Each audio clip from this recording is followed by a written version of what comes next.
Has GTA 6 been delayed? It's an increasing worry on a lot of people's minds. And this question of whether it's been delayed or not has come up again after a recent article from Jason Schreier where he says he reckons it could slip into 2026. But before anyone makes any assumptions, I thought I'd make this quick video to go over what we actually know and whether the game has likely been delayed or not. So first of all, and very importantly, when it comes to Jason Schreier's article, it's very important to note that this isn't him passing off any sort of insider information. It is purely his opinion. You can read his entire quote on the screen, but essentially he says that he could expect the game to slip into 2026. This isn't based off of any insider information. This is purely just his opinion. And this isn't actually the first time he said this. If you remember at the end of last year, he said he'd be shocked if the game came out in 2025. Again, this isn't going off of insider information. This is just his opinion based on his knowledge of, how video games are created or whatever. Obviously,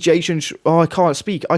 You guys are just gonna have to bear with me. I bit my tongue quite hard earlier today, and now I have a lisp. But as I was saying, obviously, Jason Schreier is quite a trusted person within, the gaming scene. When he speaks, people listen, and there's been a lot of times he's released information that's ended up being true. Think of the GTA 6 trailer, for example. He predicted that it would come out in December. Not really predicted, but he seemed to have insider information on that. So no one's doubting he has been a very credible source. And just to note as well, a lot of his previous predictions about GTA 6 has turned out to be wrong. This graphic was made by GTA 6 Countdown, but you can see some of the times in the past he has been wrong. But that's okay, because they are just his opinions, and he's not passing this off as fact. It is just his opinion. But what ends up happening then is people then blur the line between opinion and actual facts. Because in the past he's given out insider information that's turned out to be true, what ends up happening is when he gives out just his opinion, people automatically take it as truth, even though it's not intended to be passed on as insider information and truthful facts and is just his opinion. People will take it as true words. So when people saw that he said he'd be shocked if GTA 6 came out this year, people instantly took it as true word and assumed the game was delayed. That's why there was a lot of talk about it late last year, and now because he said he reckons there's a chance it gets pushed back into 2026, people are just taking that as fact and saying the game's been delayed. We have absolutely no reason to believe the game has been delayed yet. The only reason people are believing the game could be delayed is just because we didn't get a trailer 2 last year. Now don't get me wrong, it is pretty strange we didn't get a trailer last year, but that's not confirmation that the game's been delayed. Rockstar don't have to follow by any typical marketing strategy. The game quite literally markets itself. It is the most hyped up game of all time, and Rockstar don't even have to post about it, and the game just markets itself. So at the time of making this video, there is absolutely no reason to believe the game has been delayed. There's been absolutely no insider information come out saying that the game's been pushed back to next year. The only bit of information we've had that makes sense is that it got internally delayed from early 2025 to late 2025, and this would have been done before the trailer even came out. But this isn't the game being delayed really, it was just an internal delay before we even got it announced. But look, to sum things up, people are going to go out there and say the game's been delayed based off of Jason Schreier's opinion, even though he's not trying to pass this off as a fact or any sort of insider information, and is purely just a guess. Unfortunately, a lot of big accounts can just post GTA 6 delayed until 2026 and get lots of impressions, not really care, they're spreading false information and get on with their day, then misleading potentially millions of people to believe that the game could be delayed till next year. But all I have to say is that we have no reason to believe the game has been delayed. We've heard nothing from Rockstar and we've heard nothing from any sort of insider. The only reason people are speculating the game could be delayed is because we've not yet had a trailer 2. And yes, I do think it's weird we've gone a year without the trailer, but obviously Rockstar have cooked some sort of marketing strategy here. Like, they know what they're doing, it's Rockstar Games. But I wouldn't worry about the game being delayed. Maybe it is delayed, maybe it's not. This time in 3 months probably we'll have the trailer 2 and we'll know for certain. You'd like to think, at least. All we can do is wait and see, and we shouldn't make assumptions, but if we are going to make an assumption, we should just assume that the game's still coming out as intended unless Rockstar Games say otherwise. But yeah, I hope this clears a few things up for you guys. I do want to apologize for the space between videos recently and a lack of short form content. I've got a lot going on in real life. I'm currently between moving houses, and on top of that, I've fallen really ill these last few days, so finding the energy to make YouTube videos has been pretty hard. I just want to say thank you all for your continued support here on the channel and over on TikTok and Instagram. But yeah, thank you all for watching, and I'll see you guys in the next one.